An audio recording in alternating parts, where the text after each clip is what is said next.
Boring tools and precision machining work for lathe. Part 1.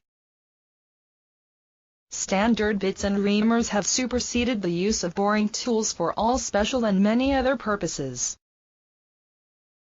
But there are numerous cases where a boring tool cannot be dispensed with,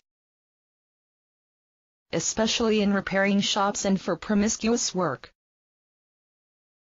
Boring tools for use on lathe work require to be shaped with greater exactitude than any other lathe tools,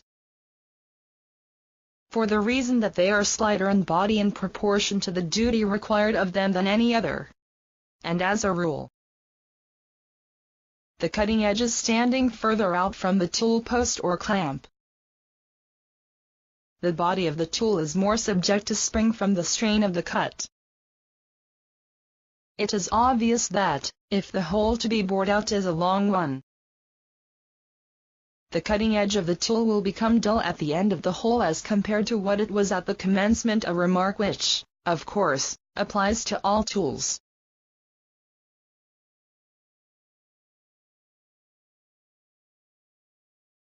Button tools stout in proportion to the duty required of them,